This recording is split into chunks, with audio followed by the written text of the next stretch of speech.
So if a company was looking at this now and they were trying to kind of understand how they should do this, what would you advise them? Because there's probably some really good people there who just have not been supported or guided. So what does that look like for a company to kind of identify that? I think adding basic psychometrics to a hiring process.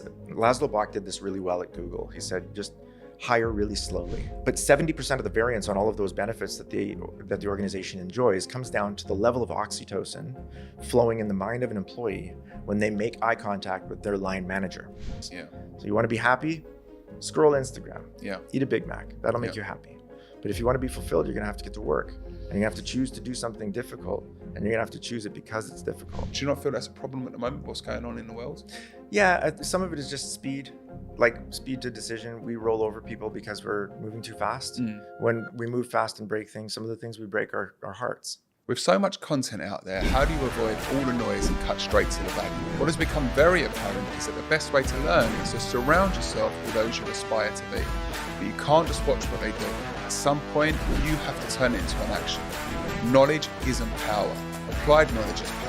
On this podcast, we will go on a journey as we speak to people who are making a difference in their industries and people who, if you listen to closely, take action and turn you into who you want to be. My name is Mark Sclair and this is Your Turning Point. Dr. Corrie Block. Hi, lovely to see you again. Yeah, welcome back to the show. Thanks, Mark. Appreciate that. I think what was key was from last time was that it definitely wasn't enough time to speak about it. Definitely wasn't enough time to speak about it because, and even when I watched it again recently, and again, this is on reflection, like there's so many things which I could have dived deeper into, but I was always just conscious of the time. Yeah. So we've got a bit more extra time today, so I'm gonna go straight into it. Amazing. Yeah. That's amazing.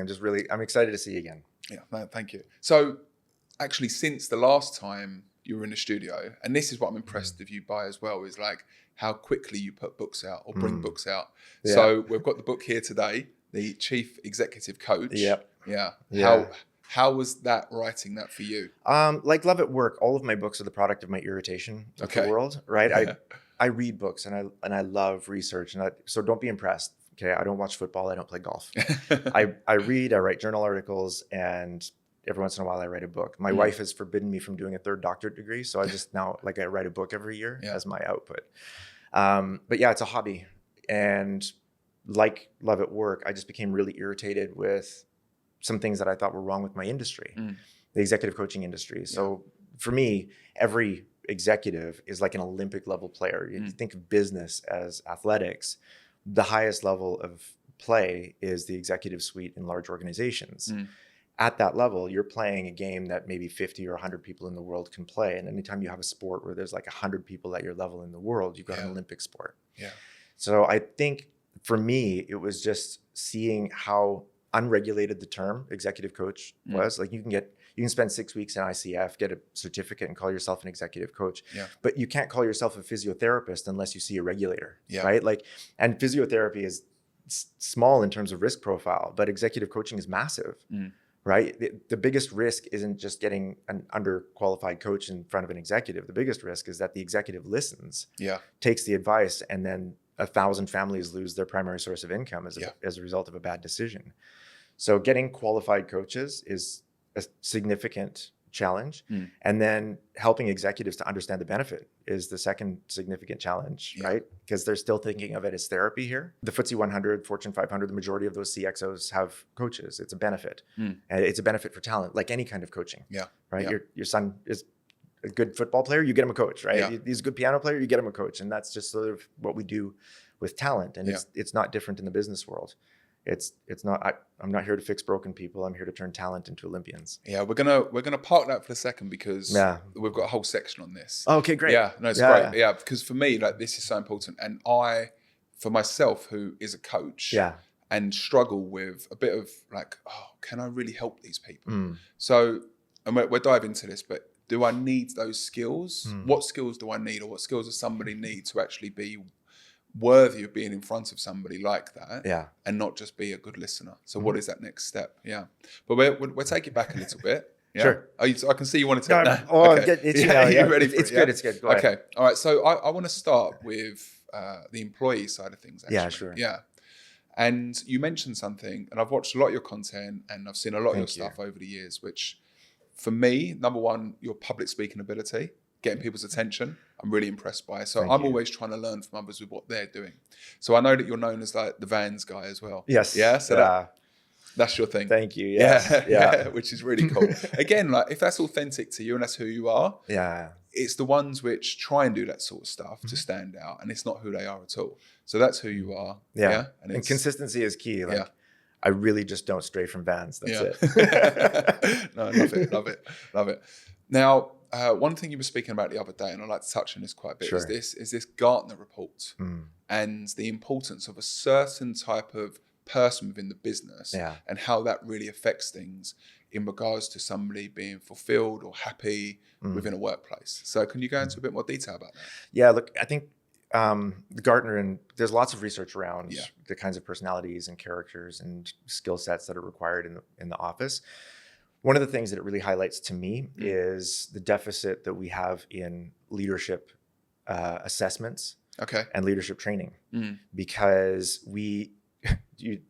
whether you're looking at DISC or Berkman or H&S, like there's lots of great, even Gallup, right? Gallup is probably the most obvious one. StrengthsFinder. You've got 36 strengths and you get these strengths, but people, when you rank them from 1 to 36, and these are your top 5, what are you actually reading? You're not reading the top 5, are you? No. Immediately you're reading the bottom 5. Like, what do I suck at? What am I horrible at, right? Like, oh, that's not true. I'm good at this. And then you're trying to justify to yourself where these weaknesses are. So for me, one of the big things is understanding that leadership assessments are there for the strengths, not for the gaps. Okay. When we're looking at development areas, gap areas, the very definition of your humanity is that gap, right? If you were able to somehow magically be talented at all 36 of the strengths of Gallup StrengthsFinder, you'd be a god. And then I would have to worship you, Mark, and I don't want to do that. No. Like, it'd be really awkward. I'd have to explain things to my family. So I don't want to worship you, which means you have to not be perfect. Okay. And the definition of your imperfection is that gap analysis. It's that development analysis, right? So what I work on now with senior managers and executives in companies is know yourself, first of all. Don't fix your weaknesses. Surround yourself with people whose strengths are your weaknesses. Collaborate and trust. That is how you do it. You trust each other, you collaborate, and you trust people that are different than you, and you trust them because they're different than you. And that's sometimes really challenging for us to do. We're still quite individualistic, but that's what I want to do with leadership. So within this though, there was some results that came from it. And what was interesting here is, and you make a great point about it, because something that really annoys me. And I think it's really important in an interview to understand what somebody has done when their back's against the wall and they've not got much to work with. So if somebody was given, dropped off in the deserts and they were only given like a bottle of water and a couple of other items, could they make it back? Or because I'm impressed by that more than somebody being dropped in the desert with a car full of petrol and they got to find their way back without a GPS. Do more with less. That's the mantra, right? This is it. So do more with less, and I think that's great, because when you're trying to persuade or convince or influence somebody within higher management to kind of do something, the great way of doing that is showing, actually, we're going to do this and it's actually not going to cost too much and it's going to be budget free, really. So can you tell me a bit more about that? 100%. Yeah, look, there's so many things that we overlook on the psychology side of business, and these are not soft skills, they're hard skills. Okay, but understanding how we curate meaning for ourselves and for our employees, because your job isn't other than your life, right? There's no such thing as work-life balance. That's a myth. It was a stupid thing. I agree.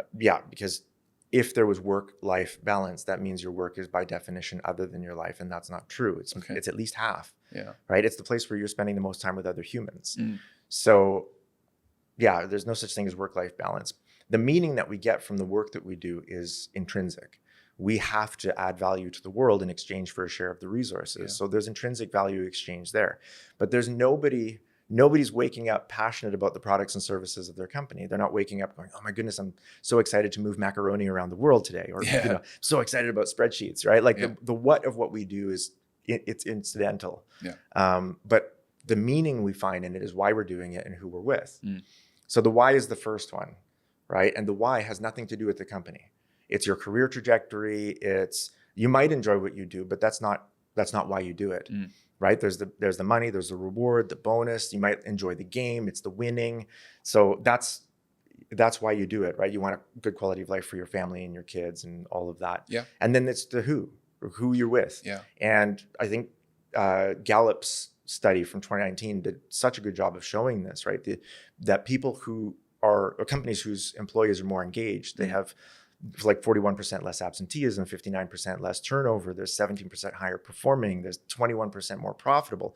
But more, you know your numbers, by the way. Yeah, thank you. Yeah, well, I had them written down here, so just in case. Do you have those numbers down? That's great. That's 41%, Wow. 59%. Yeah, 17, 21. Yeah, these brilliant. But they're the most interesting number from that study is 70.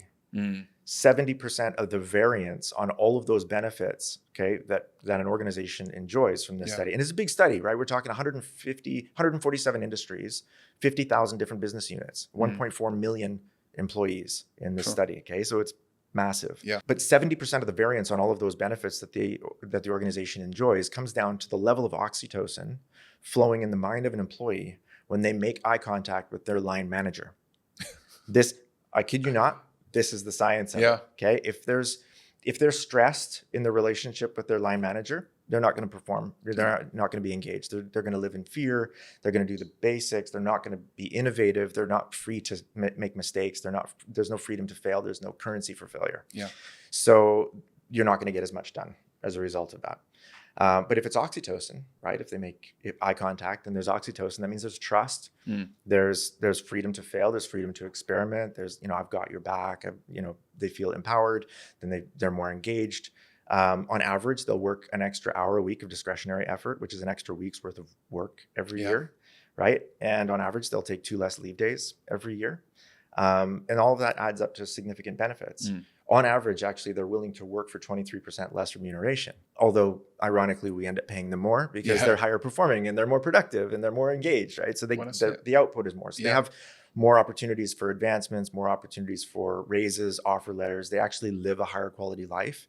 And so they're happier, healthier, and they live longer as a result of this, right? And it really comes down to the relationship that they have with their direct line manager. That is the number one key in the organization. So why they're there, which has nothing to do with the organization, and who they're with, most of that is their direct line manager. Who they're with is going to be the single largest influencer. Right? So how do you make that connect though? Because I've seen it hundreds of times. Great employees make terrible managers or leaders, and that's most of the time because the skills that are needed to be an employee, as a salesperson, as an example, which you would have seen this yourself.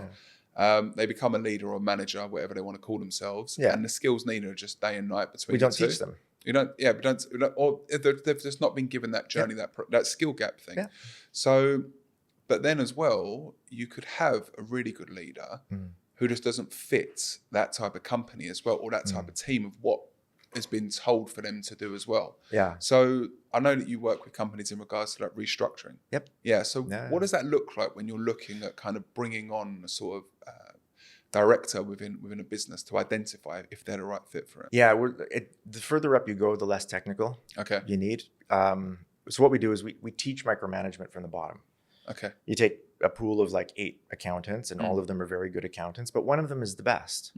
So you make them the accounting manager. Okay. Now, they were chosen because they're the best accountant, not because they were the best manager. Exactly. Right? So you take people from one skill set, you remove them from that skill set because they're not supposed to be accounting now.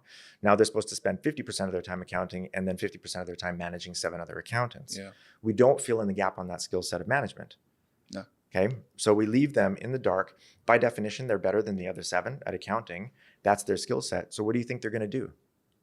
They're going to do the accounting, which is micromanagement at that level. And so we institutionalize exactly. But then we just keep doing that. We choose the best accounting manager to make them regional accounts manager. And then we choose the best regional accounts manager based on their accounting skills to become deputy CFO. And then suddenly you have somebody who's been 30 years in their career as CFO with 0 emotional intelligence.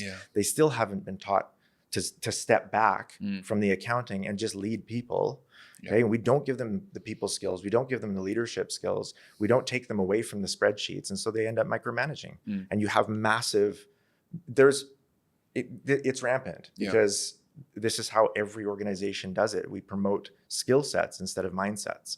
And the further up you go in an organization, the more you need to be promoting for mindset. So if a company was looking at this now and they were trying to kind of understand how they should do this, what would you advise them? Because there's probably some really good people there who just have not been supported or guided. So what does that look like for a company to kind of identify that? I think adding basic psychometrics to a hiring process. Laszlo Bock did this really well at Google. He said, just hire really slowly.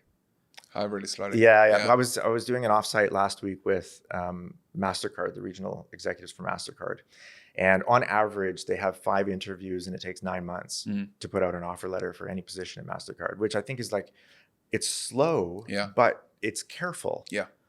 Okay. And what you get from a process like that is you get really highly qualified, very talented team members who were chosen not just because of what was on their CV, but because of their character and the consistency of their personality during the interviews. And that's what actually gets you the job, right? We don't interview people that aren't qualified. So everybody that was interviewed was qualified. Yeah. So we don't hire qualified people. No. By definition. Okay? Otherwise, we just send out a bunch of offer letters. Whoever responds with the lowest number wins. Okay? But we don't hire qualified people. We hire a kind of qualified person. And that's the difficult part to find, right? Is good fit, whatever good fit means in an organization. But that's the conversation that we have. When we've interviewed 5 qualified people and one of the interviewers turns to the other and says, she's a good fit. She's the kind of person we're looking for.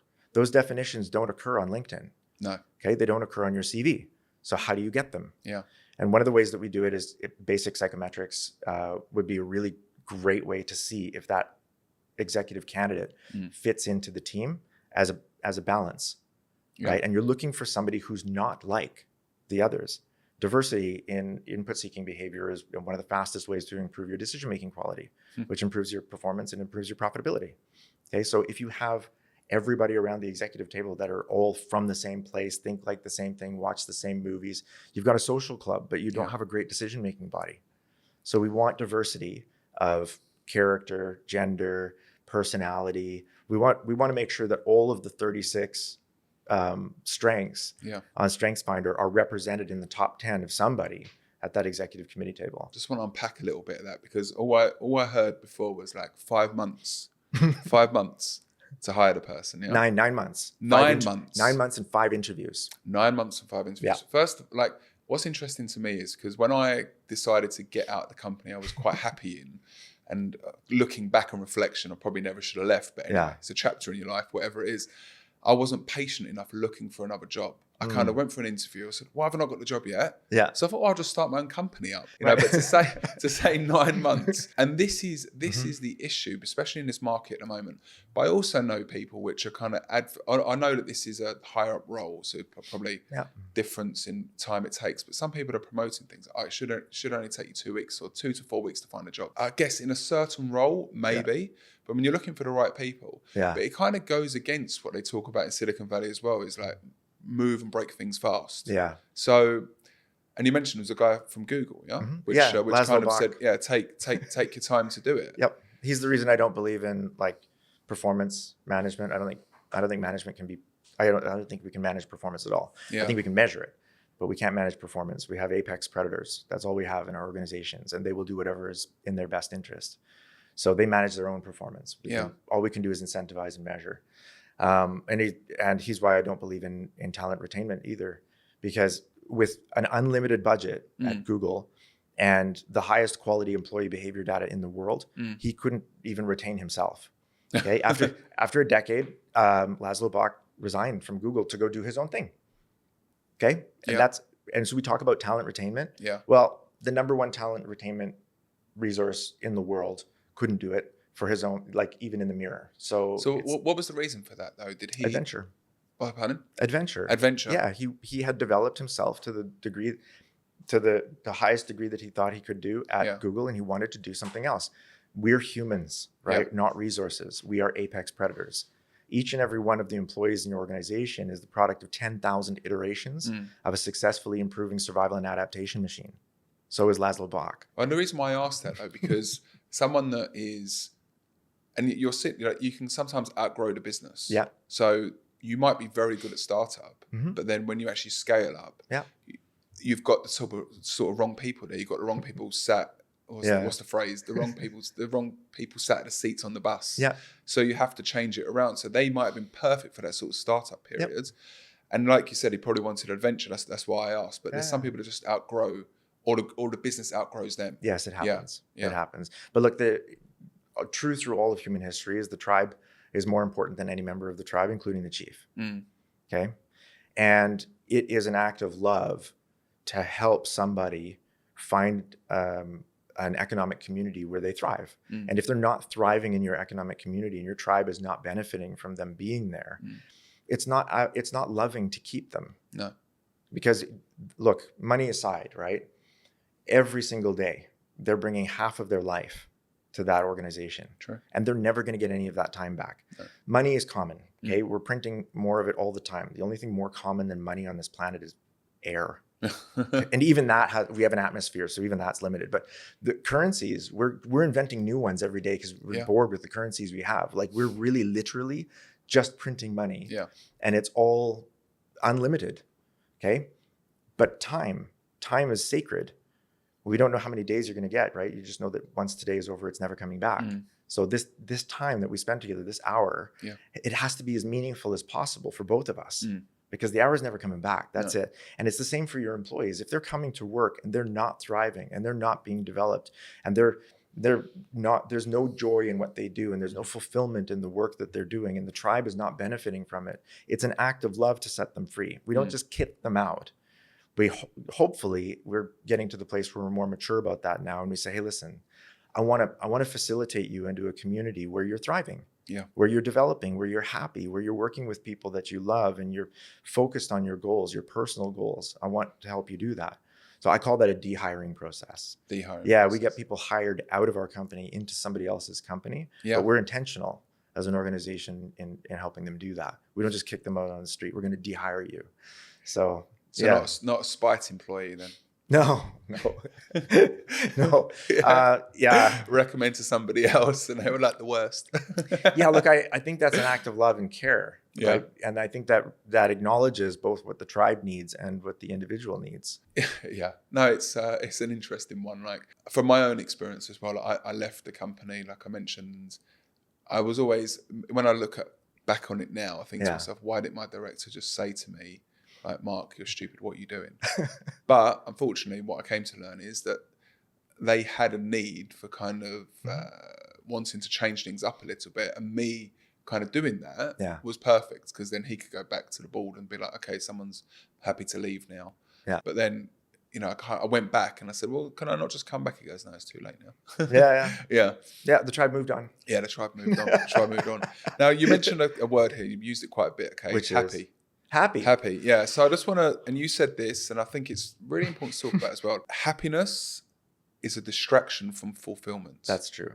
Yes. Happiness is a distraction from fulfillment. So when people say, you got to love it, you got to be passionate about it, that's your purpose, everything like that, you don't believe in that too much. You think it's more of a distraction than anything else. I think happiness and passion are on opposite ends of the coin.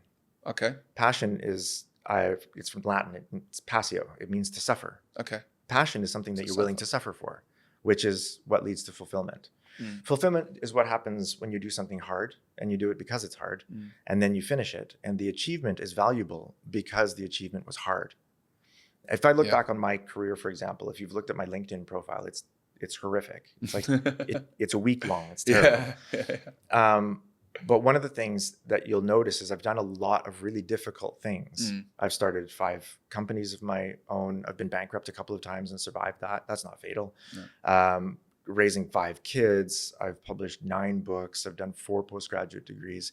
Learning to do things that are hard and doing them because they're hard. That's what leads to a fulfilling life. Because I guarantee you, whether it's writing a book or doing a doctorate degree, it did not make me happy. No. While I was doing it. Raising kids did not make me happy. Okay. It's 15% pure joy and 85% really hard work. Yeah.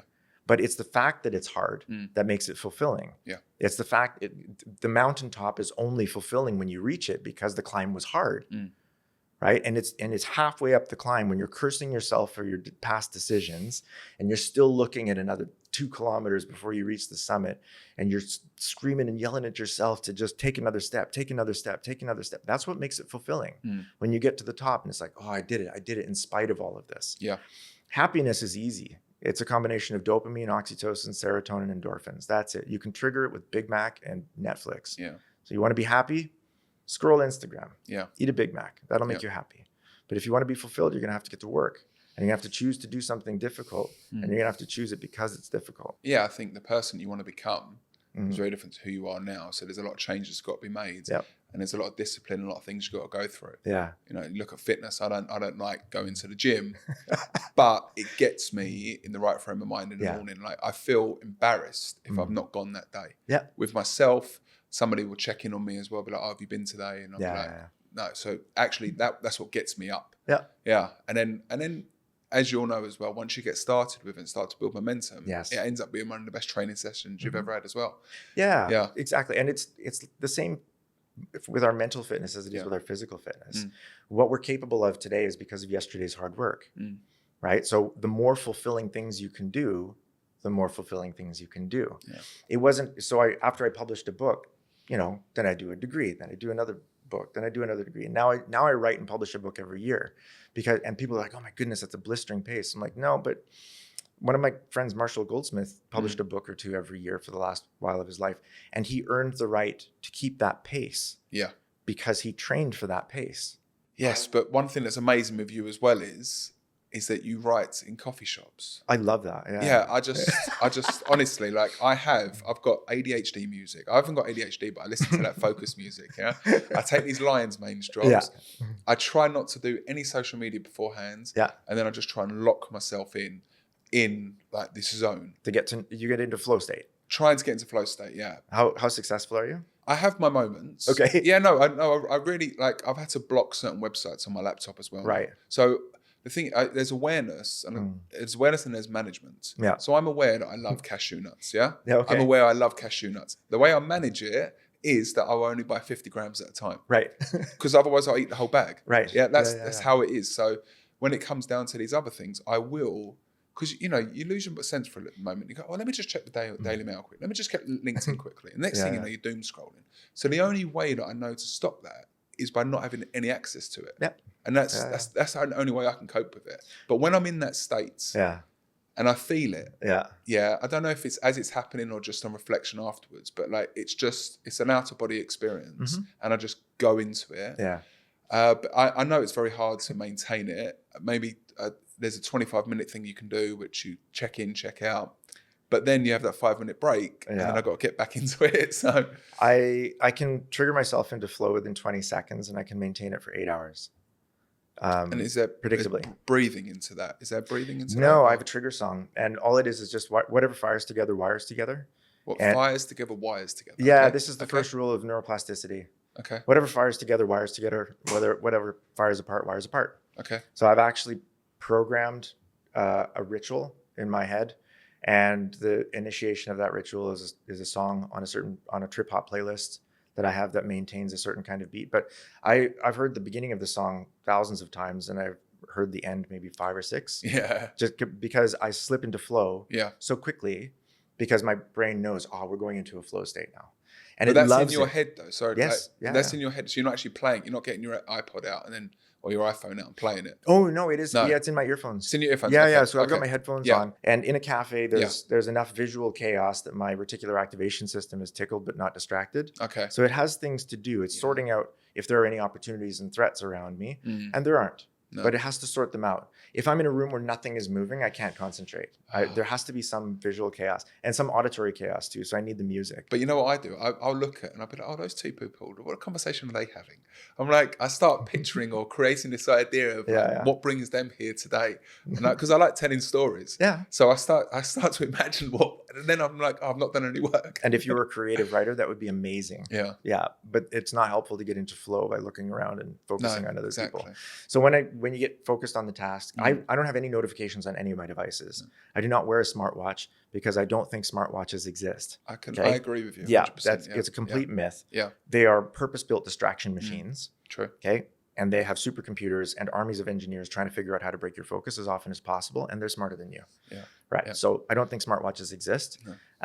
I don't have any notifications on my laptop, no notifications on my phone. My phone never rings, ever. So once it's off, and this is really important. When your phone, even if it's muted and it's off, it has to be outside of your visual field. Yeah. Because your eyes see everything around you. Your reticular activation system is trying to decide what the CEO is notified about, and you need the CEO to fall asleep in order to get into flow. Yeah. Okay. It's neurohypofrontality. So literally your PFC goes to sleep. Your reticular activation system is tickled but not distracted, and you're completely focused on a task, which means you're not limited by the 120 bits per second processing power up here. But you have access to billions of bits of processing power. So you're more creative. You don't have any of your narratives. There's no limiting beliefs at that point. There's complete access to whatever it is that you are thinking about and complete focus on the task. All right, yeah. So let me ask there then. So you already had to have got an idea of what your task is. So you've already written down, like, I need to do these 4 things. Yes. Or do you kind of go, right, I'm going to get into flow and then know what I need to do? No, typically I have my task list. Yeah, okay. And I open up all of the windows that need to be open for me to complete those things, so that if I'm in flow, all I have to do is navigate from one window to the next and go, there's my next task. Then I get completely absorbed in that. But for me, the dangerous thing now is I need to set an alarm to wake up. Okay. I mean, to break flow. Otherwise, I will miss everything because no notifications, right? Yeah. Yeah. So if I don't set an alarm to say, hey, listen, you have a call at 4, you have a meeting at 2, whatever it is, I have to set an alarm to break out of flow. Otherwise, I will miss everything.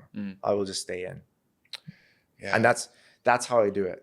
That's my how. Yeah. Yeah. You're 500% more productive. You're learning about 4.5 times faster than you can in a steady state. The neurochemistry is amazing. You're super productive and you have the best day of your life every day. Yeah, I think sometimes it's not until I get started with something that I know kind of what I'm going to end up doing. So that's why I was just asking in regards to getting those, because you want to wake up every morning and be like, this is what I need to achieve today. Yeah. And even like gratitude as well. Yeah. And I'm really into gratitude and I really try it. And Simon Sinek was saying this in a podcast the other week. He's like, you end up writing down the same stuff every single morning of what you're grateful for. And it just becomes like this monotonous thing of just, okay, that's my task done for today. And I just really like the idea of kind of having, because I go to Kite Beach most mornings and I have that. And I read this A to Zen of life as well, which is there's an alphabetical order of certain things. So I read that, and then I actually went on to ChatGPT, and I had it as a therapist for about an hour. Yeah, and because if you ask me to write down what my values are, because I think values, lifestyle, and vision are really important when it comes to communication, relationships with people. Yeah. But if you ask me to write it down, then I'm not very good at doing that. I need like moments to kind of have that. So I asked it to ask me questions. And then I was able to come up with these things from the questions that he asked, and it kind of put this thing together for me. Now I have a mantra which I read every morning, which is it takes me about 10 minutes to do. Wow. But it's this thing I'm trying to create into my life. Yeah. It's my non-negotiables. Yep. Yeah. What I want in personal, work, and family. And those things are kind of, but I couldn't have come up with that before. Right. I just couldn't. I couldn't have written it down. So because it asked me the questions. Yeah. From my answer, it then compiled it together. And then you got to be more grateful as a result. Gratitude is one of the most powerful things, and I think Simon's right about this. What I find super interesting is that gratitude and anger can't coexist in the brain. Yeah. Right. And gratitude is stronger. We don't know exactly why, but for me, my gratitude practice isn't to list down things that I'm grateful for. There's too many. But for me, my gratitude practice is to identify something that I'm grateful for right now and then just really dwell on that. Like really ruminate and dwell on one thing, person, idea, influence, whatever it is that I'm grateful for, and just get as deep into my focus on that as I possibly can, rather than putting down my bullet points of things that I'm grateful for. Because I think it's the rumination, it's the dwelling where we really feel the benefits of it, where the neurochemistry changes, and even your physiology changes. Your posture will change. The amount of cortisol will come down, and there's a lot of changes that happen in the body with gratitude practice. But I think the fastest, most effective trigger to get into all of those benefits is to focus your gratitude on one, maybe maximum 2 things at a time. Yeah. No, you're right. You're right. Again, it just became like a tick box exercise. Yeah.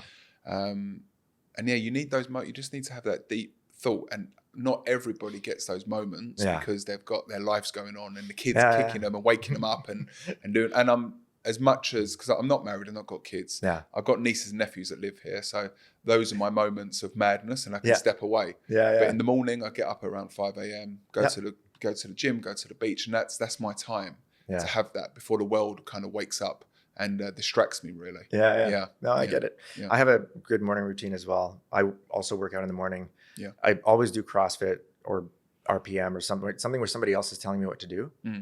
Yeah. So I don't have to think about Yeah. what I'm doing. Yeah. Because I noticed that when I do my own workouts, when I go to the gym, my mind wanders and then I'll start thinking about work, and I'm just like, and I get distracted by thinking about things that I should be doing instead of doing the thing that I'm supposed to be doing now. But in CrossFit, somebody else is telling me what to do. And so I can do the WOD and still think about my clients, which is nice. Yeah, I've learned to do CrossFit in flow. So I can be doing one thing and thinking about another. I did CrossFit for about a year. Oh yeah? But the trouble was, and I did love it, and I Yeah. got actually very good at like AMRAPs and burpees and all, it was your birthday. So Yeah. we only had as many, you had to do burpees for a number of years you were Yep. born as well. Yeah. So that was fun. I'm very old now, so that's a long day. Yeah. But the trouble was that there was like 20 of us and only like 2 trainers. So unfortunately with CrossFit, you end up losing technique. It's more about timing with a lot of it. Yeah. Yeah. So when you're trying to deadlift or do whatever it is and your back is involved, it did my back in. Oh, so no. yeah, it really affected it. Yeah. So I do still work out, and I work out every day, but it's not intense like that. Yeah. And I was probably in one of the best shapes of my life actually at that time. Yeah. Because you're building muscle and you're burning fat as well, which is quite hard to do at times. Yeah. Yep. And we was in a good buddy system as well, which is really cool. Yeah. That was, I like the community of it as well. Yeah. People cheering for you.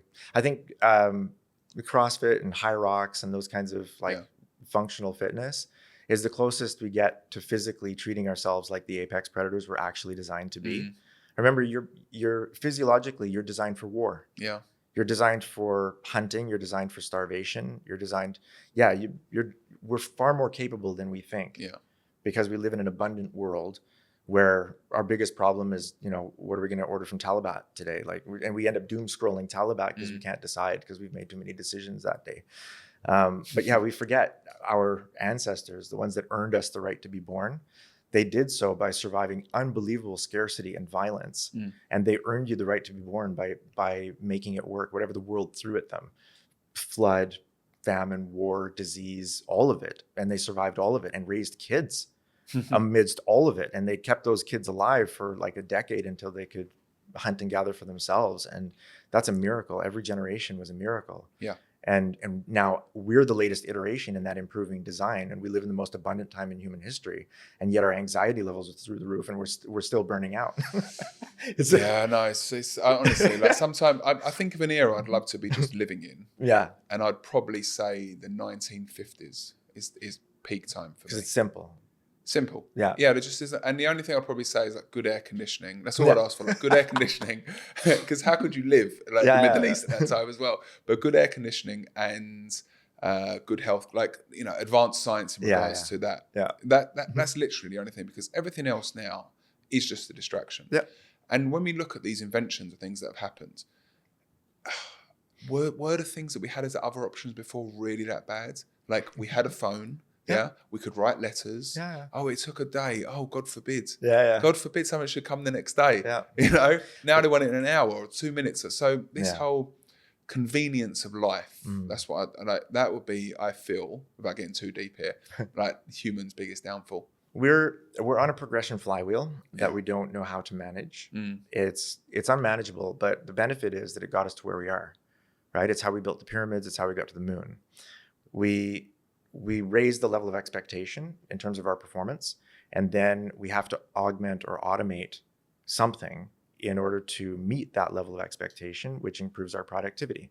So then our productivity goes up, and as soon as our productivity matches the previous expectation, the expectation goes up. So expectation, augmentation, productivity, expectation, augmentation, productivity, and that's how we built the pyramids and got to the moon. Yeah. Okay, so it's not stopping. It's not stopping. This is, if you can imagine, this is the least complex your life will ever be today. Okay, because tomorrow it's going to be more complex because the expectation is going to go up. Then you're going to have to find some automation to meet that level of productivity expectation. Then it's going to go up again. It's never going to stop. Our biggest challenge now is like we're the frog in the kettle with regards to complexity. Okay, frogs can boil. They don't realize it's boiling. Yeah, so a frog, if you put it on the stove in a cold pot of water and you slowly heat the water, even if the frog is strong enough to jump out, it won't. It'll just sit there and boil to death. Because none of the frog's ancestors ever dealt with the rapidly changing temperature of water. So there's no red flag in the brain going, hey, idiot, if you don't jump out, you're going to die. It just sits there. It sits there. It's a cold-blooded animal. And then suddenly it's dead. Okay. We're doing that now. But the water is complexity. We are taking on too much complexity. The world is too abundant for us. There are many more good things to do every day than can ever be done. Okay. And we have no way of, there's nobody waving the red flag saying, hey, idiot, there's too many opportunities on the plate now. Okay. Stop. You're going to choke to death. So I think Harvard's last estimate was we're making around 35,000 decisions every day. We're having close to 4,500 human interactions every day, including social media interactions. And that is just unheard of. Like none of our ancestors prepared us for that. And we still feel as lonely as ever, though. Yeah, we still feel lonely and disconnected, and we're still having anxiety and burnout. And it's because our biggest challenge is abundance. Our biggest challenge is there's too many good things to do. That's it. And how do you prioritize when the world is amazing like that? No, I say that I've been in Dubai 17 years now, and I don't go out that much anymore. Really, like my thing is Kite Beach with the kids, play a bit of golf. That's my social fix is golf, the gym, stuff like that. So whenever anyone comes over on holiday, they're like, where should we go? Like, where can we go? I've got no idea. Because also 17 years ago, there was 4 or 5 places and everyone went to those places. Now, like there's 30 places to go on a Wednesday night, which are all going to be busy. But I still don't go because, 10 o'clock's past my bedtime anyway. Me too. I'm a 5 a.m. guy, right? But that's also because I'm a 10 p.m. guy. So 100%. They say, but how'd you get up at 5? I said, because I go to bed early. That's the whole thing. 7 hours, that's important. Absolutely. I think the principle is the same mentally as it is physically. We don't get stronger in the gym, right? We get stronger when we sleep. I 100% agree. Like the sleeping, I focus better. I'm better in the mornings. Like it's much better. But that's when we heal, right? If you go to the gym and you just keep working out and keep working out and keep working out, you will fall over, right? At some point, you're going to run out of calories, glycogen. There's not going to be enough serotonin, so the melatonin is going to take over, and you're just going to fall asleep. Okay, we don't get stronger. We're breaking our muscles in the gym. The reason they hurt the next day is because we've never used them before. The muscles that hurt are the new ones that were created overnight. God. Okay, so we actually get stronger when we sleep and when we recover, and that's the same thing mentally. If we don't take time out of anxiety, if we don't take time out of complexity, then that consistent stress leads to burnout. So the difference between post-traumatic stress and post-traumatic growth is recovery. Okay, and so if you can take time out of your anxiety, out of your stress, out of your complexity to recover, then the stress makes you stronger. You can go back and handle more stress than you handled last time, but only if you have that recovery cycle. So you need to have like daily, weekly, quarterly, annually recovery cycles to make sure that the stress that you're enduring makes you stronger. That's how you keep up with the flywheel is you have enough recovery that when the next set of expectation goes up, you're like, yeah, I can do that. Right. Before we get into, because we've got about 40 minutes left in this, roughly, okay? And we're going to get into the book. Okay. But before we get into the book, I want to ask you a question. Okay, come on. Yeah, you ready? I feel like I need to be prepared. What is your favorite Matt Damon movie? Oh, the original Bourne. The original Bourne? Yeah. Okay. Bourne Identity, yeah. Okay. I loved it. I thought he just did such a stellar job of that. It was absolutely brilliant. So out of all the Matt Damon movies, you said, I love you, Matt Damon. I know. I say, I love you, Matt Damon. I love Matt Damon. Matt Damon. Yeah, and I've seen all of his films. I think I've seen all of his films. I loved it. And I loved Good Will Hunting, obviously, was brilliant. I think the idea for him and Ben Affleck to write a movie in order to get it published, because that was their frustration, was they weren't getting the roles that they wanted. Did you know this? Yeah. They weren't getting yeah. weren't getting the roles they wanted, so they just wrote their own movie and Yeah. then convinced some people to fund it, and then they produced it, and then they got an Academy Award for it, and so everybody took them seriously after that. But I think it was brilliant. And they got Robin Williams Yeah, to play that role as the, absolutely genius. It was genius. Yeah. Yeah, it was fantastic. I think Matt and I would be friends. Yeah. Yeah. I've never met him. No. He has no idea that I exist, and that's okay. I'm not stalking him online. I just appreciate that. I know, look, I 100% agree, because for me, Matt Damon, Denzel Washington, brilliant, and Leonardo DiCaprio are probably my 3 favorite actors of all time. Absolutely exceptional. Yeah. Edward Norton, but he kind of fell off a little bit. But that era, that period was just incredible. Yeah. And yeah, I do feel like I've watched so many of his movies. Yeah. And there's actually a spin-off of one of his movies now, which is The Rainmaker, which is a John Grisham book. Oh, I remember the original film. The original film. It was 90s, right? Yeah, exactly. Yes. Yeah. So they've done a TV show now, which is called The wow. Rainmaker. No way. And yeah, like Rudy, who's a lawyer who Matt Damon played, Yeah. he was meant to join his big firm. He got let go from there. He ends up joining like an ambulance chaser firm. And this whole story unravels with his healthcare company. Wow. So yeah, I'm kind of hooked each week now. But I think it's because of how I go back to that movie and just love that movie as well, because it's Matt Damon. Yeah. Well, we like things that are familiar. Yeah. Right? Yeah. We like things that are familiar, but not boring. Not boring. And we like things that are novel, but not so novel that they're overwhelming. So we're always pulling between order and chaos in that. But these bloody remakes though. I'm gonna Happy Gilmore 2. Let's leave it at that. I thought they did a really good job. Yeah. I watched it like a week and a half ago, and I was like, oh, it's going to be bad. It's going to be bad, right? It has to be bad after this many years. I thought they did really well. It was funny. If you take it for what it is, and also like the acting of the golfers was just horrendous. It was but horrible. I think it was that bad that it was good. Yes. You know, and the whole John Daly thing with it as well. Like, it was cool. It was cool. But if you live in that moment of the original one, it's just day and night. Like I can get why they've done it, because modern times and refreshing it for the youth of today or whatever. But I think when you're trying to go back to that moment of 90s, 2000s, and you're watching something like that, and I'm a big golfer as well. So when those clips are happening, I'm like, it's just not as good as the original. But yeah. It's never going to be as good as the original. No. It's there for nostalgia. Yeah. It's there as a reminder. Okay. Of the fun you had the first time. All right. So we mentioned Robin Williams. Yeah. Okay. And I think this is a nice little pivot into what we're going to talk about now, because he was a therapist. Yeah. Or a psychologist. What would you in Good Will Hunting? He's a psychologist. Psychologist. Yeah. Okay. And in that movie Good Will Hunting, Matt Damon, who was brought up in really hard times, but super, super smart. Like, and he had multiple psychologists to help him, and he nobody would work with him because he was too smart for them, and he outsmarted them, I guess. But this Robin Williams psychologist came along, and they had a moment where things just fell apart. Yeah. But then they really connected, and it was leaving those moments. But the trouble was, he was asking questions to Matt Damon to answer. Yeah. Now, this is what I want to kind of get into this part of the book now, because we've got the chief executive coach. So are you the therapist or am I the therapist?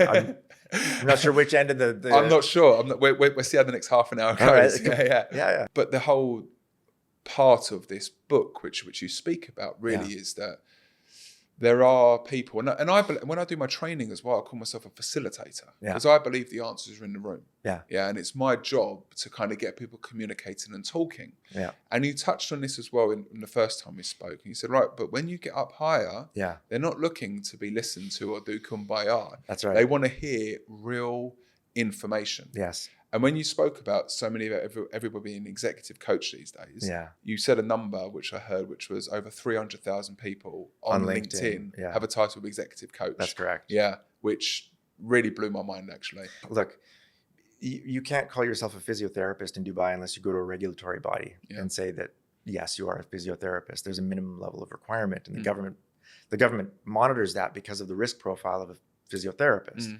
Right, you're dealing with people's bodies, and you could injure them if you're not properly trained or educated.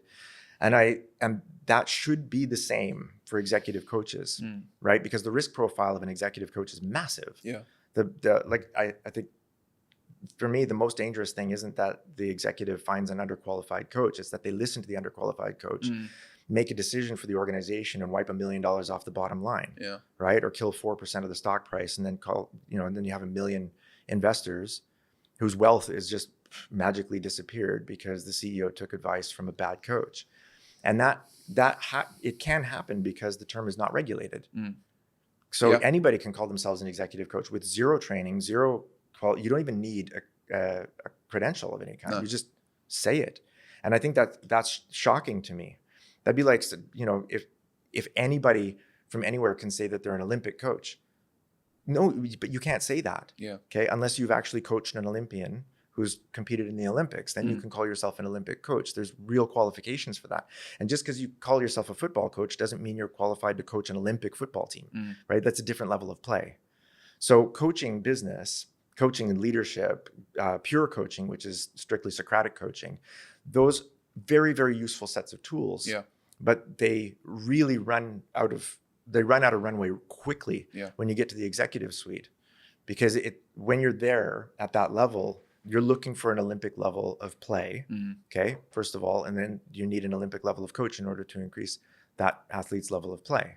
Do they realize that? Because are they looking out for a therapist style, first of all? Or is that what they think they need? The coaching industry in general has done a terrible job of educating executives on the kind of coaching that they need. Right? So ICF, for example, I've picked a fight with ICF and I love what they do. And I've written to Magdalena Mook. We've talked. Okay. We've agreed to disagree. I think the illustration I used, it really irritated her. I said, she said, I think we get to decide what coaching means, the definition of coaching, because we have the most number of coaches. And I was like, okay, coaching, yes, but not executive coaching. No. Yeah. And appreciate that. I said this I would go to McDonald's for a definition of burger, but I would exclude McDonald's from a definition of craft burger. Okay. If I'm looking for a craft burger, by definition, that's a niche. And the mass producer cannot define the niche. They're disqualified because they're the mass producer. So yes, I go to ICF for definition of coaching, but not for a definition of executive coaching.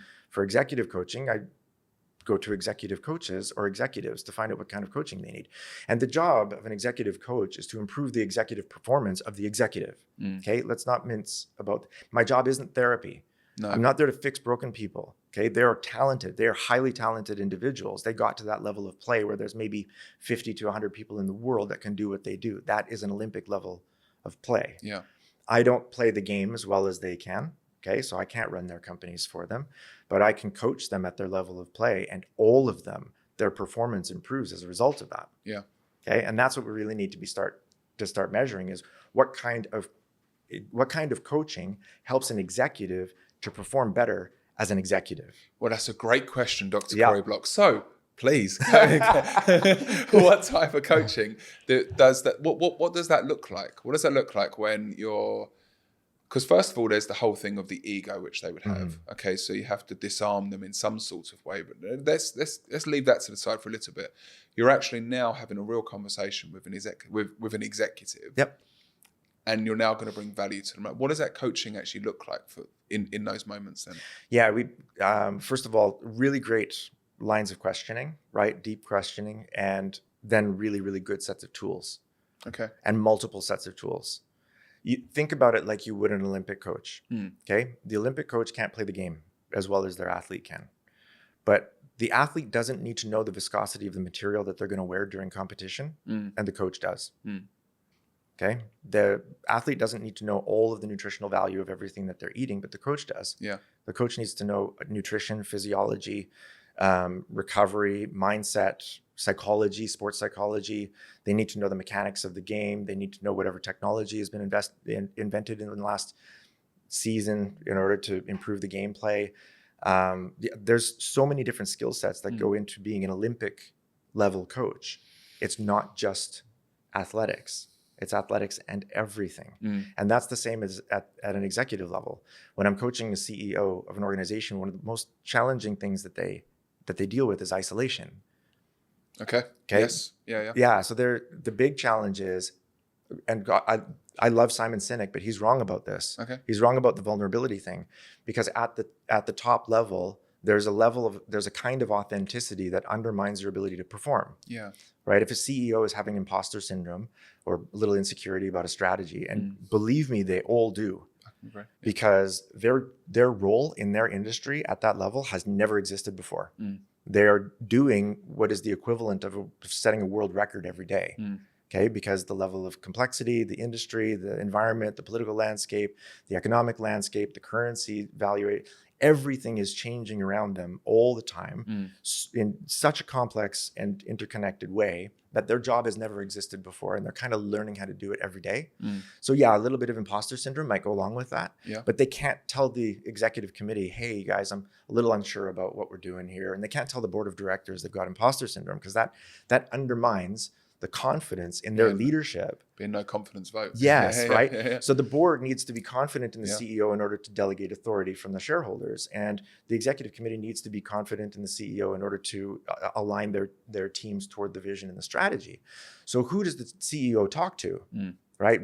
Very often, like they'll go home and they'll tell their spouse, but their spouse doesn't want that at the dinner table. Like, leave your work at work, right? Don't bring your work home. No. Don't bring your stress to the table. And if they enjoy a glass of wine with them after dinner and they listen, they can't help. No.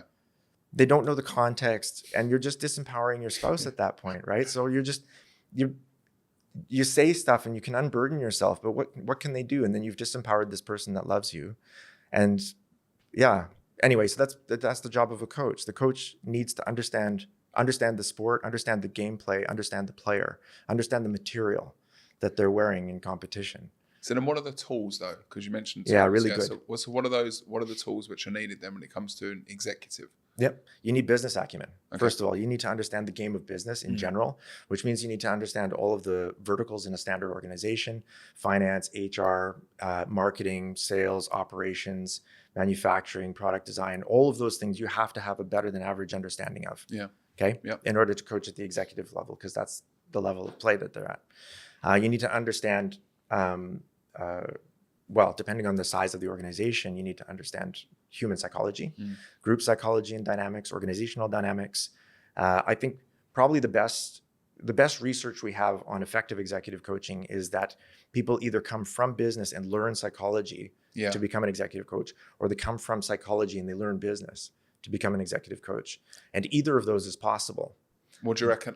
It feels like going from psychology to learn business is harder. Actually, yes, I agree with you. Okay. But the most effective executive coaches are those who start from psychology and learn business. Interesting. Yeah. Okay. So having a career, 20 years of career in psychology, and then learning the language and skill sets of business is a more effective path toward executive coaching than mine. For example, I went from the business side and I learned psychology and neuroscience, and I overlaid that in order to do the coaching that I do now. And that's what makes it effective is I don't have a roadmap. No. I don't have a methodology.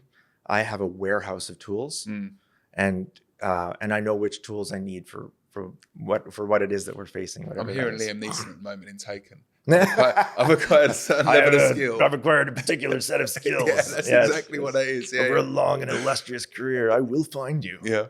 Yes, I will help you make money. That's what I will do. Yes. But my job is ultimately to help the executive perform better as an executive, which improves their level of play. Yeah. So the executive committee then functions better. There's more information sharing, and there's better communication and respect and trust, which means the speed of business goes faster. There's fewer roadblocks and bottlenecks, and there's fewer silos because of that, which means the performance and productivity of each of these organizations within the organization goes up, and therefore the profitability goes up. So you should be able to calculate ROI. I believe so strongly, every executive coaching initiative should be free, absolutely free to the organization.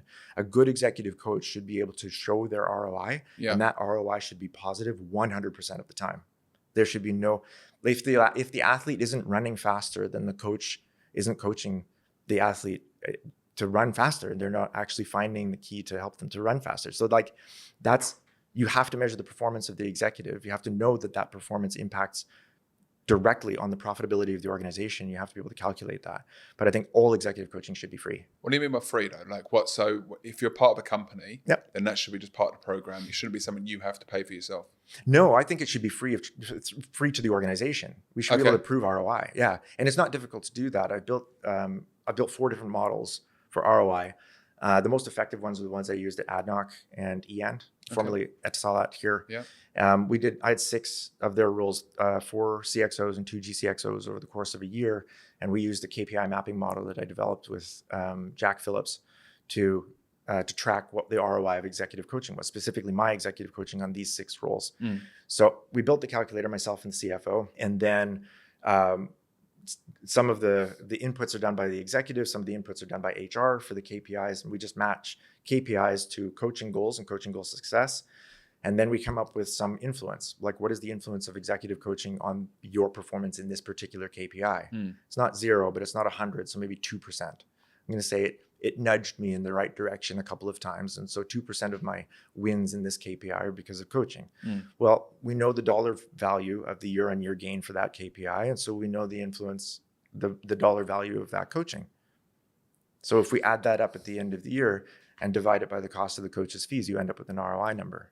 So at EN, over those 6 roles, the ROI, which they calculated, not me, came back between 53x and 901x, which I think is a pretty good deal for the organization. Yeah. So immediately after that, they rolled it out to 38. They're like, our top 38 all get coaches. That's it. It's not therapy. It is a performance differentiator if you're at the top of your game. Coaching is a reward for talent. I don't fix broken people. Coaching is a reward for talent. Yes. Okay. Okay. Makes sense. But who isn't broken? We're all imperfect. Yeah. Yeah. And we can all get better at some things, but all of us cannot get better at everything. Yeah. If we could, we'd be gods. And I think facing the gap analysis with the arrogance that you can fix it it's terrible. Yeah. I think that's when it comes into the who. Who do you bring in to fill those gaps? Because there's so many things which I'm not good at, and I'm very, very aware of it. Yeah, but that's how you build an omni-talented team.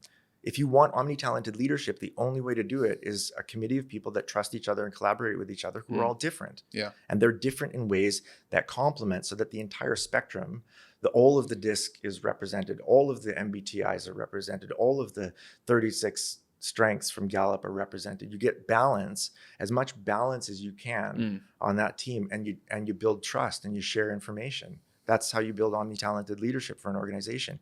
The only way to do it is in a committee or in a community. I'm a massive believer in empathy. Yeah. I really am, because I know the difference between sympathy and empathy. Okay. But I think within a workplace or within kind of coaching or development of somebody, I think it is quite important to have that, because you can remove yourself from the situation. Yep. Yeah. But what I tend to find now is, and I'm getting a bit political now, that's why I'm not sure if I should touch on it at all, is that people are making decisions or having empathy for somebody based on how they are. I don't know, it just feels like they're relating themselves too much to it because they've been through something like that. Yeah. And they just can't see there's other things which are happening, which is that's not empathy, that's transference. Okay. Right. So if I'm feeling your feelings with you, that's not empathy, that's transference. Empathy is when I become curious about why you're feeling the way that you're feeling and what you're saying means to you. Okay. And I empathize when I understand not just what you're saying, but what it means to you. Then I understand your position. That doesn't mean what about if there's something else involved? So, forget political a little bit. I'm not going to. But you've agreed with something's going wrong over there. Yeah. But you've actually decided to not look at the other side of things and actually because you've gone on a journey to understand next. It relates to you. Yeah. But you've not accepted that there might be something there as well. So you're not actually empathizing. That's correct. It's just a lack of curiosity. Okay. But do you not feel that's a problem at the moment? What's going on in the world? Yeah, some of it is just speed, like speed to decision. We roll over people because we're moving too fast. When we move fast and break things, some of the things we break are our hearts. Yeah, and it's a large human cost. It is. So yes, I think we should be more empathetic, and I think we should be more curious about what we're doing means to other people, what you're feeling means to you. Doesn't mean I have to feel the feelings. No. And you don't need me to validate or invalidate your feelings. You feel whatever you want to feel. It occurs between your left and right earlobe. I don't have any dominion there. Yeah. Okay. So you can feel whatever you want. But my curiosity about what you're feeling and what it means to you will help me to make a better decision about things that might influence your remuneration, your performance, your productivity, your level of happiness, your level of fulfillment, right? So that curiosity is going to lead me to make a better decision as a leader. And that's what I feel is one of my super strengths, because I'll have people say to me like, how can you even listen to what that person's saying? And I say, well, because I go on a journey to understand what brings them to be thinking and feeling like this in the first place. And that's what allows me to then try and see things from the other side. But then, and this is what I don't feel people are doing enough of, they're seeing something and they're going, well, that must be fact. Yeah. But I'm going, well, let me look into this a little bit more now. Yeah. And then I dive a bit deeper, whether I go onto ChatGPT and throw it in there. And it's really helped me, because I just say, like, be blunt with me here. Like, am I feeling what I'm feeling? Is it stupid actually what I'm feeling? Because I feel that this is actually not right, what's going on here. Yeah. And it gives me, again, it's like that therapist. And I know it doesn't think. And I even said that to him the other day. Him. My mum calls it him as well.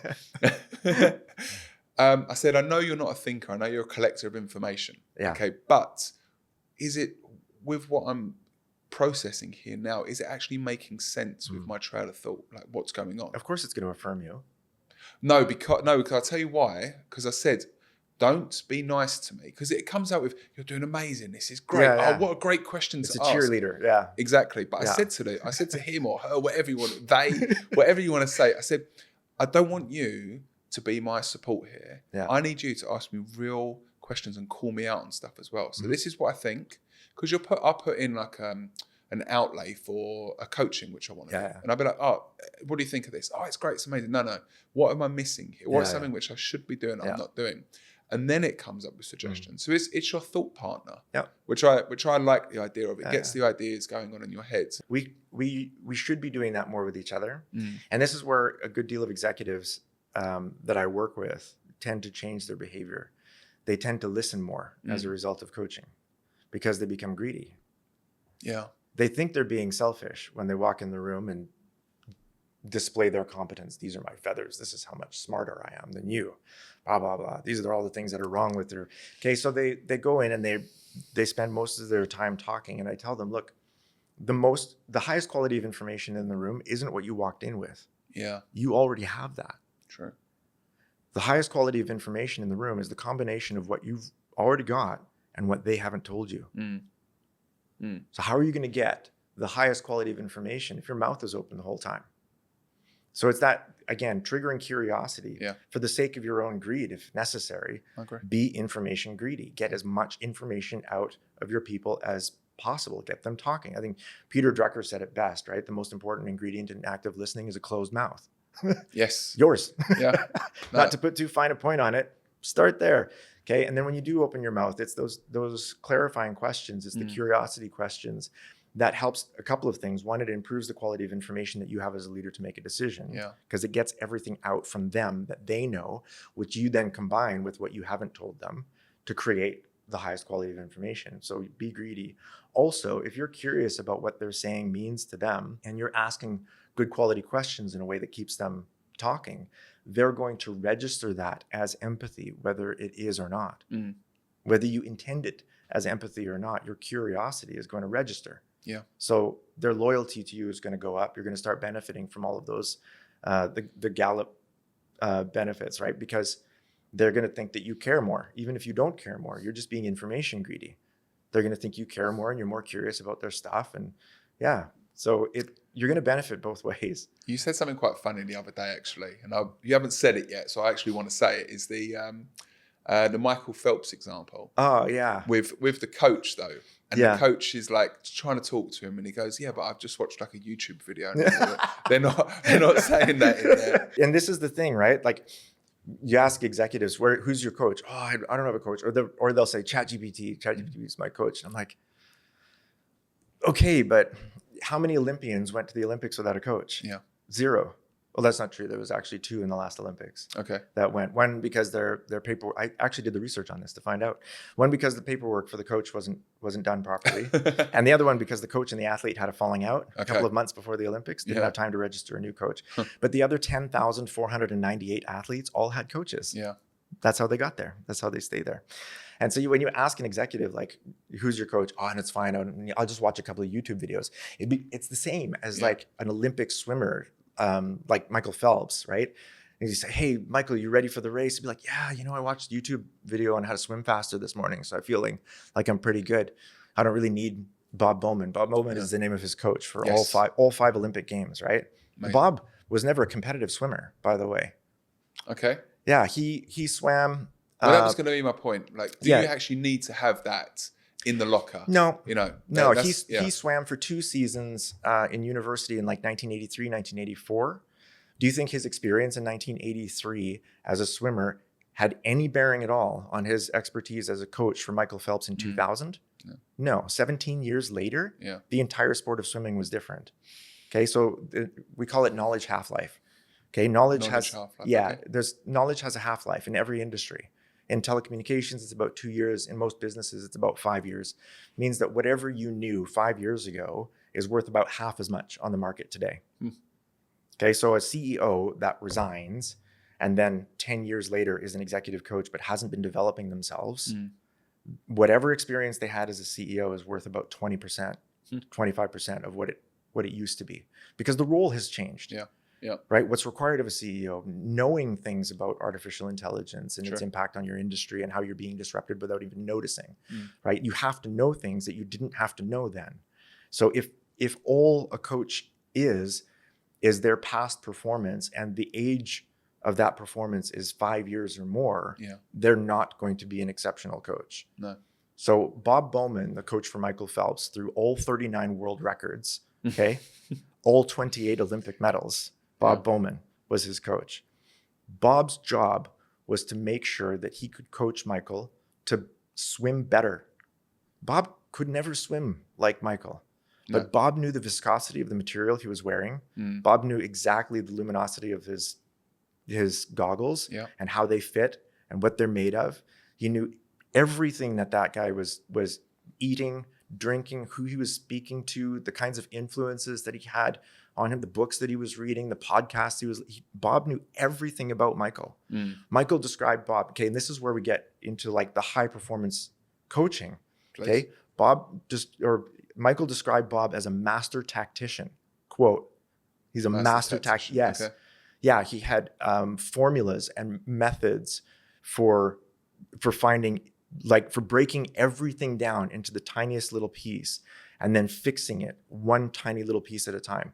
And that's what we need in executive coaching as well. We need people who understand business, psychology, negotiations, and we need them to be able to look at the behavior of an executive in their game and study the way they play the game and help them to play better in that executive role. But you can't do that if you're just asking rhetorical questions.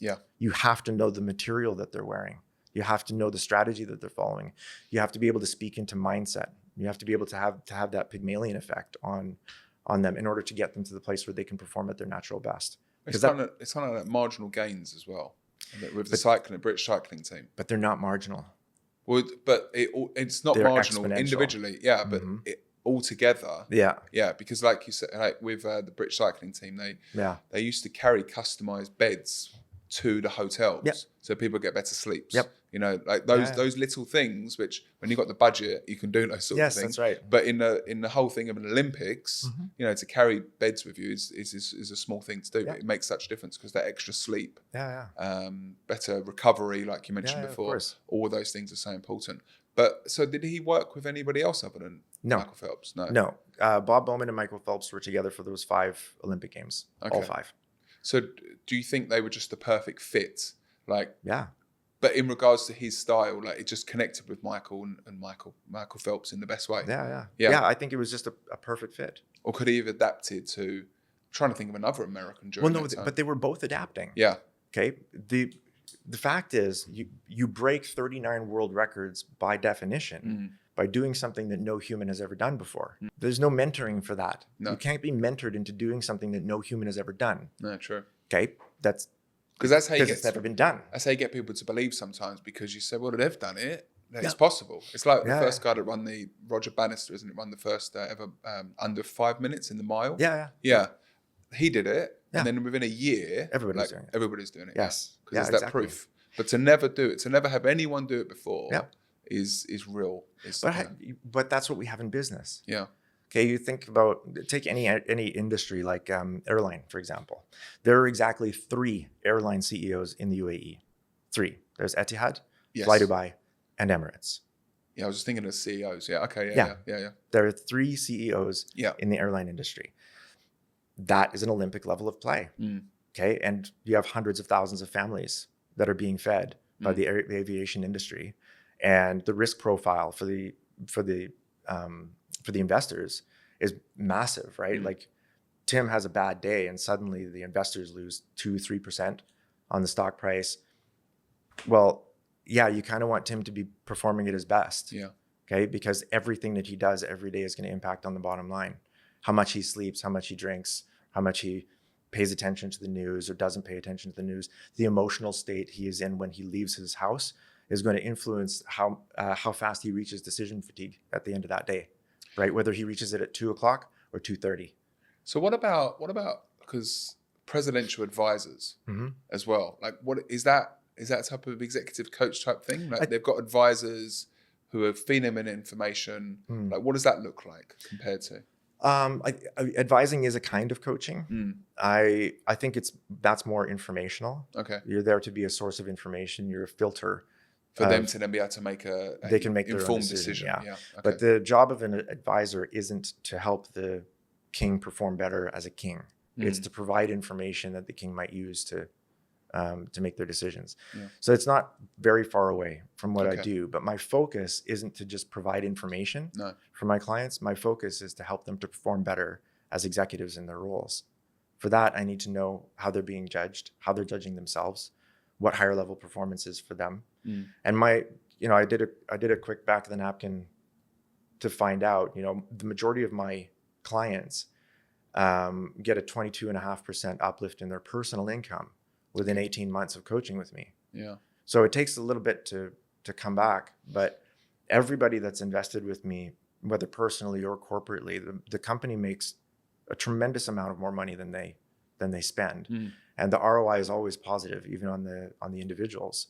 So being able to track that, there has to be a performance benefit, which means you have to be able to add benefit to you have to be able to help them to identify where their performance can improve and then provide tools and methodologies and ideas and, let's try this. And if it doesn't work, let's try this. Yeah. But there's no Olympic athlete in the world that goes to the Olympics without a coach, right? And there's no Olympic coach in the world that's asking the athlete, what exercises do you think you should try today? That's not Olympic coaching. No, it's not Olympic coaching. I know, but I just, and again, I'm so not against, but this idea of asking people what they want to do and what's good. It has to get to a point where somebody goes, well, aren't you meant to be? Aren't you meant to be doing this? Why are you asking me? Yeah. So, because I want to hear what you've got to say. No, I want you to be able to direct us in the right way. And that's what I feel that's kind of happening. There's a lot of kumbaya stuff going on these days with no real decisions and no real direction going on. There's a place for it. Yeah. It is not the executive office. No. Okay. When I'm with my CEO clients, the most expensive part of that hour isn't my fee. It's their time and the missed opportunity cost of them not focusing on something else. 100% agree. Right? Yep. Because they're going to make $10 million worth of decisions that day. Yeah. So my hour is very expensive. If we're doing kumbaya and I'm just listening to their feelings and they're just venting and I'm cheerleading for them and telling them they're great when I know they're not, that's very costly for the organization. Plus it's costly for them. They're not going to make more money as a result. Right? Everybody whose performance goes up gets remunerated better, rewarded better, right? Your bonuses are better because everything's better. So everybody wins personally, and then organizations should be winning too. A really great example of this, Bill Campbell, the $1 trillion coach. Yes. The book was written about him, right? Yeah. So he's a great example of how Bob Bowman was for Michael Phelps, Bill Campbell was for Google. So Bill Campbell was the executive coach to Eric Schmidt, Larry Page, and Sergey Brin, right? All 3 of the CEOs of Google until Bill passed away. Like, God bless him, a couple of years ago, he passed away. I never got to meet him. But he's called the $1 trillion coach. And everybody at Google says that the leadership standard in the organization was Bill. So he coached all of them. He coached the executive team and he coached all of the CEOs in succession in order to keep the leadership standard at that level. And that's how you end up performing like Google instead of web crawler. Do you remember web crawler? No. Nobody does. Nobody does. Yeah. Brian Pinkerton is the guy that did web crawler, which could do everything that Google did. Yeah. And he had a 4-year head start. Web crawler was out there in 1994. I remember it. I was using it. Google started in 1998. Brian Pinkerton had the first mover advantage, and Eric Schmidt had Bill Campbell. Yeah, it's interesting. Some people say it's best to go first, but sometimes it's interesting to see what others are doing and then go from there. The second mouse gets the cheese. Dr. Corrie Block. Yeah. I am filled with information here. So filled with information, and I'm so grateful for your time for doing this. We've got the chief executive coach. Yeah. We've got love at work. Yeah. We've got the Spartan CEO. We've got business personal. Yep. What are you working on that's challenging you at the moment? Apart from writing a book and the kids and stuff, like is there anything else? Skydiving. Okay. Yeah, so a couple of years ago, I was hanging a picture in my house. Yeah. Okay. And anything over 2 meters, and I start shaking and sweating and swearing like a sailor with Tourette's. It's embarrassing. Okay. So my wife came and tapped me on the back of the leg and, told me to come down the ladder. And she grabbed the hammer and went up and tick, tick, tick, tick, tick, and hung it was in my own house. It was really emasculating. It was it was a humiliating experience. And I was like, why am I doing this? I should be able to, I'm a neuroplastician. I should be able to rewire myself. Sure. So I decided to fix my brain by learning how to skydive, and it was horrific. Okay. We talked about fulfilling things. Yes. They're fulfilling because they're hard. Yeah. This was horrific. I was in terror. Just scream. Oh, yeah. I was in terror. Yeah. And just trying not to die and trying not to panic, because panic is the only thing that'll actually kill you. Yeah. Right? You have to not panic. You have to control all of that. Yeah. But I didn't enjoy it until like jump 20. 20 jumps in. I think my trainer was like, I think I saw you smile. And I was like, no, I didn't. And then sure enough, there's a little bit of smile there. But yeah, I think 20 jumps in before I finally enjoyed it. And then I've done 62 solo jumps. And then I came down really hard on one landing and tore my PCL ligament on the left side, completely severed.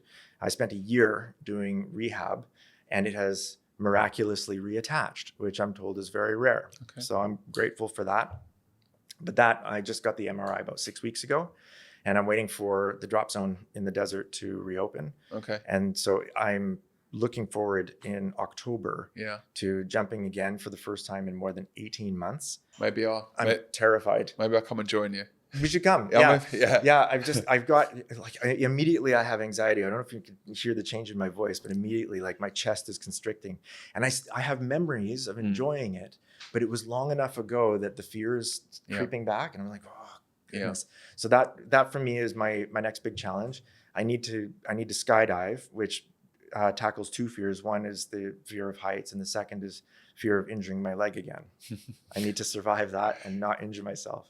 Well, I know you're going to train yourself to be able to do it. So, Dr. Corrie Block, thank you so much for being on the show. My pleasure. And this has been Your Turning Point. Thank you so much. Thanks, Mark. Cheers. Thanks for watching, everybody. You could have been anywhere else, but you've been here with me, and I appreciate that. But remember, knowledge isn't power. Applied knowledge is power.